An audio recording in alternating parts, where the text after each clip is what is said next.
En nuestro último video nosotros revisamos 5 de los argumentos más poderosos que existen para proveer una razón suficiente para la existencia de Dios. Y es que en el día de hoy, aún en la Araucanía, quiero traerte un poco más desarrollado el primero de los argumentos para que tú y yo podamos creer que Dios es la mejor respuesta.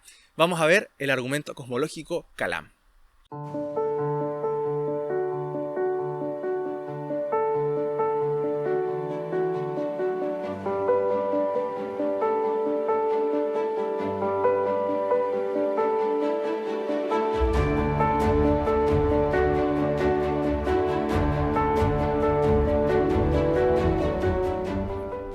Y es que el argumento cosmológico Kalam nos ha traído a filósofos cristianos una poderosa herramienta para poder creer que existe una causa incausada que ha creado todo lo que existe.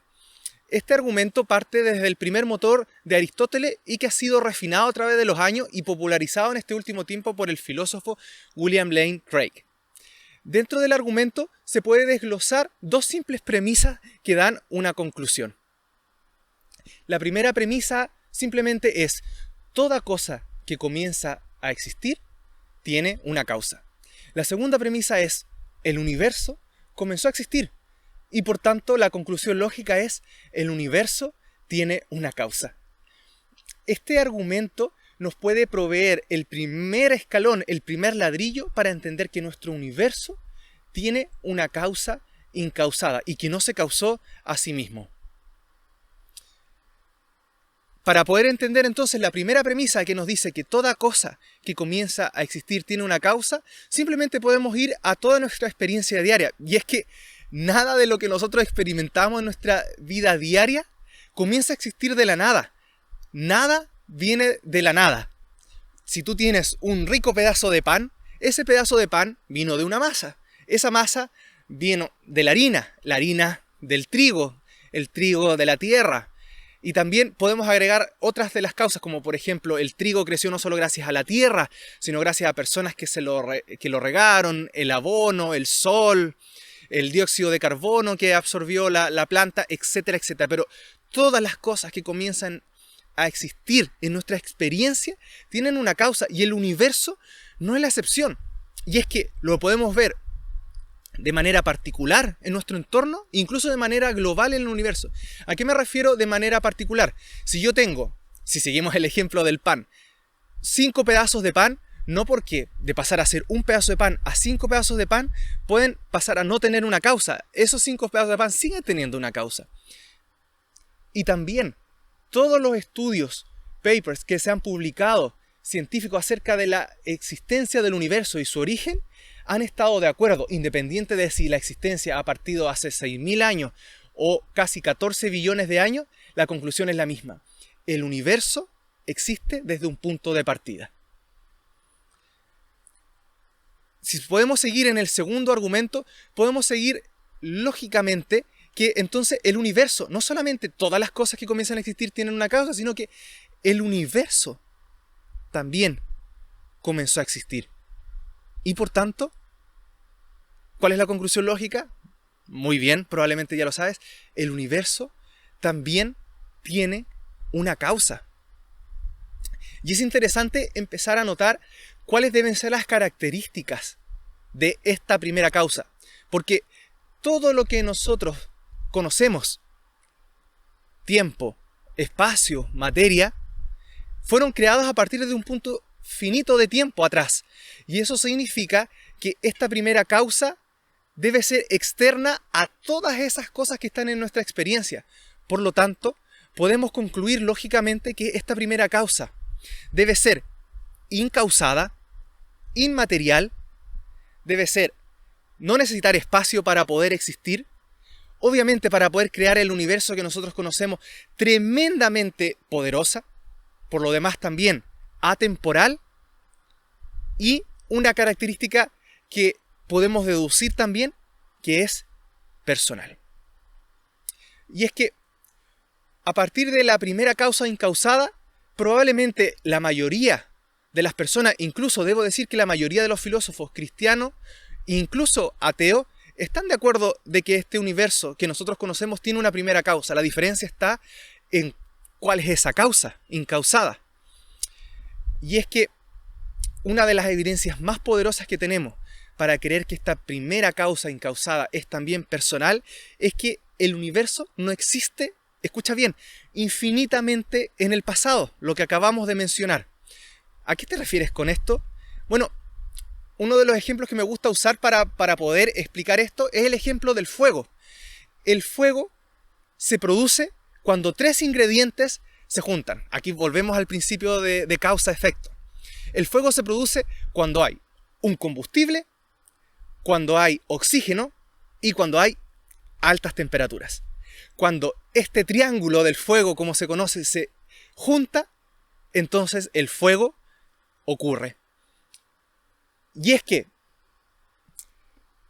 si en algún momento ocurre en cualquier lugar del universo altas temperaturas, hay un combustible y hay oxígeno, el efecto no va a esperar un año para poder ocurrir, sino que se va a ocurrir y se va a ocasionar de manera inmediata. Quizás alguno de ustedes ya está dilucidando el argumento o al punto al que voy. Hay otros ejemplos que se usan también, como es el caso del hielo. Cuando las temperaturas bajan a bajo 0 grados Celsius, el agua se congela instantáneamente. Y es que podemos usar este mismo caso para el universo. Si el universo fue creado por una causa impersonal y las causas, sean cuales sean que originaron el origen del universo, estaban todas juntas, ¿por qué el universo no existe infinitamente en el pasado? La única forma que el universo no exista infinitamente en el pasado, sino que finitamente en el pasado, en un tiempo determinado, independiente, 6.000 años en el pasado, o 14 billones, o cualquier número intermedio que tú quieras, es que uno de los ingredientes que necesitaba el origen del universo era, ¿qué cosa? Una decisión de un ser con personalidad. Es por eso que el argumento cosmológico Kalam da una tremenda fuerza para poder creer que nuestro universo fue creado por una causa incausada, atemporal, inmaterial, que no necesitaba el espacio, tremendamente poderosa y también personal. Luego de ver cómo se desarrolló y cómo funciona este argumento, me gustaría conversar contigo algunas de las objeciones más comunes en las cuales uno se puede encontrar para este argumento. Y el primero de ellos es que a uno le pueden decir, bueno, este argumento no dice para nada que esta primera causa sea Dios. Dice que hay una primera causa, pero no necesariamente sea Dios. Y la respuesta es que a través de estos 5 argumentos que nosotros hemos conversado, podemos dar a entender que el Dios cristiano, es la respuesta más plausible para la existencia de un Dios y también para este primer argumento de una causa incausada. Lo que nos dice este argumento, por supuesto, es que esta primera causa tiene que ser atemporal, no tiene que necesitar espacio, inmaterial, tiene que ser tremendamente poderosa y también personal. Luego, podemos, solamente tomando el argumento cosmológico Kalam, decir que este argumento apoya la existencia del Dios musulmán, cristiano, budista, griego, cualquiera de ellos, pero que apoyan la existencia de esta causa incausada y que nosotros podemos decir que es un Dios personal, no quizás como algunos conocerán como el Dios de Spinoza o el Dios que creía Albert Einstein, de un Dios que no era personal, un estilo de panteísmo incluso, sino que puede dar a entender de que el Dios que nosotros estamos postulando con este argumento es un Dios personal, con personalidad. Entonces, sí, la respuesta es que este argumento, lo primero que da, el primer ladrillo que da, es que esta primera causa necesariamente debe ser un ser personal, con personalidad. La segunda objeción que uno puede escuchar es que, bueno, ¿y por qué no el universo puede existir de cadenas causales infinitas? Bertrand Russell, de alguna forma también decía, el universo está ahí y ya. Y es que en nuestra existencia nos hemos dado cuenta, toda evidencia científica de hecho muestra que el universo no obedece a una cadena causal infinita, sino que de hecho tiene un inicio finito. Y de hecho, hay muchos filósofos, entre ellos, para no dar la lata, como decimos acá en Chile, de darte un gran nombre, el mismo filósofo que nosotros nombramos ahora, William Lane Craig, ha escrito y ha popularizado y ha hablado muchas veces sobre las cadenas causales infinitas. Y él ha demostrado que, como muchos otros filósofos, las cadenas causales infinitas en la realidad no pueden existir. Simplemente nos podemos entrar a pensar, bueno, ¿cuánto es infinito menos infinito? O a infinito le puedo sacar 10 y puede seguir siendo infinito. ¿Y qué pasa si resto infinito menos infinito? Pueden decir algunos, es 0. Pero ¿y si yo le saqué 5? Ahora es 5. Entonces, no me quiero alargar mucho en el punto, pero si nosotros comenzamos a trabajar con el infinito en la realidad, nos damos cuenta que caemos en muchas incongruencias, lo que nos hace presuponer que los infinitos en la realidad no existen. Si quieres seguir, por ejemplo, te invito a que tú puedas buscar el ejemplo de la librería infinita para poder buscar más detalles acerca de cómo los infinitos en la realidad no existen.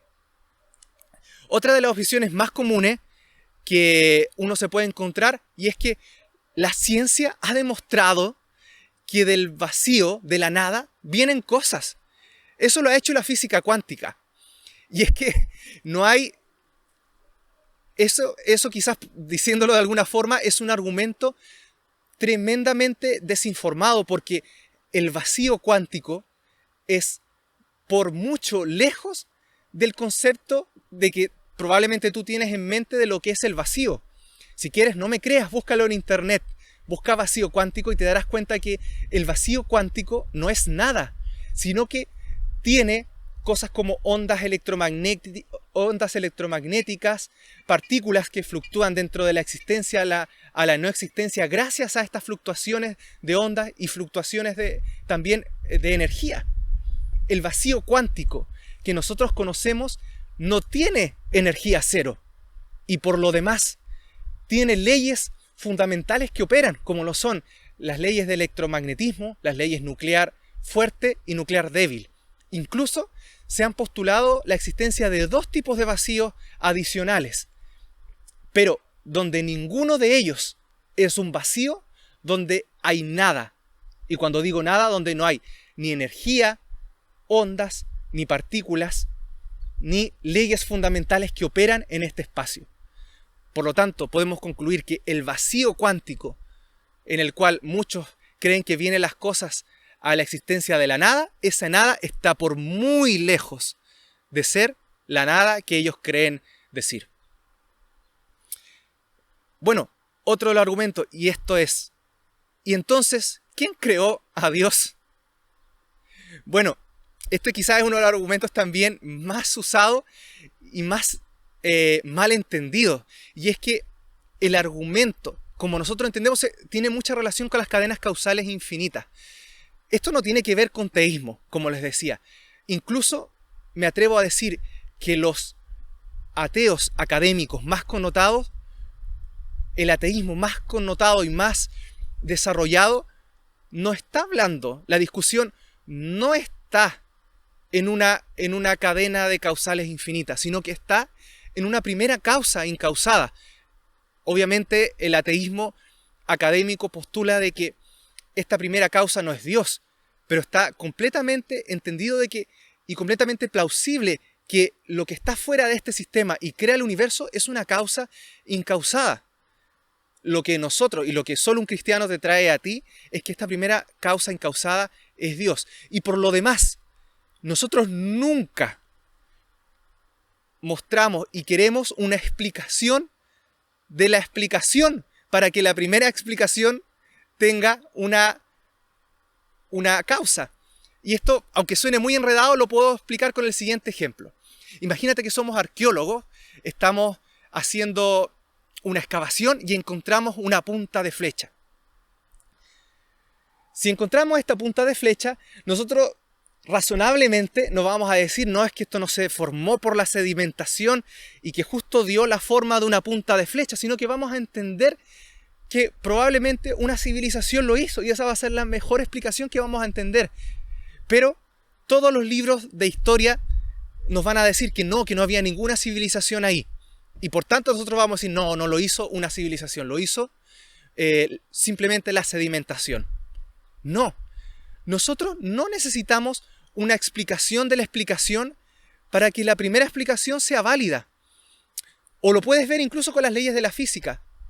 Puedes preguntarte, ¿y por qué los planetas siguen al Sol en una órbita? Bueno, por la ley de gravedad. ¿Y por qué sigue? ¿Y por qué funciona la ley de gravedad? Bueno, pues es por la distorsión del espacio-tiempo que provoca este efecto de atracción. ¿Y por qué funciona esto? Bueno, y podríamos empezar a hablar de las curvas geodésicas y cosas que probablemente sea no parte de este video, pero podríamos seguir así infinitamente hasta un punto donde probablemente la ciencia no tiene una explicación. ¿Y vamos a decir por eso que la gravedad no existe? No, es una realidad en nuestra vida. Por lo tanto, no necesitamos una explicación de la explicación de la explicación, sino por tanto el método científico que muchos que traen esta objeción postulan seguir, no les funcionaría absolutamente para nada. Y la última objeción que quiero traerte. Nosotros siempre debemos buscar la causa más simple, o como muchos hablan de la navaja de Occam, y en ese caso, Dios no es la causa más simple. Bueno, para ello les quiero decir que realmente postular que Dios es la primera causa es la causa más simple. En vez de hablar de cualquier otra cosa, el postulado de que Dios es la primera causa incausada es de hecho una teoría tremendamente simple, porque estamos hablando de un ser que no está formado por varias partes, que es inmaterial, que es aespacial, que es atemporal y que es simplemente una sola cosa. Dios, de esa forma podemos entender que es la forma, y eso no lo digo yo, está también en la filosofía. La esencia de Dios es lo más simple que pueda existir y por lo tanto no tiene nada de complejidad. Para terminar, nuevamente, y como voy a repetir en todos los argumentos, si esto te ha servido, ponlos en los comentarios, mándame tus preguntas y podamos discutir. Si no estás de acuerdo, voy a estar muy contento de conversar contigo acerca de tus objeciones y cosas que quieras discutir aquí en Solo un Cristiano. Y recuerda, mucho más importante que mostrar que Dios existe, es más importante mostrar que Dios es amor. Y si este mensaje ha abierto tus ojos, te invito, no endurezcas tu corazón. Nos vemos. Gracias amigos por seguirme un video más. Espero que les guste. Si tú tienes algún motivo de video que te gustaría que nosotros hiciéramos en Solo un Cristiano, mándame tu sugerencia para poder tomarla en cuenta. Comenta, suscríbete, ponle me gusta y nos vemos en el siguiente video. ¡Chao!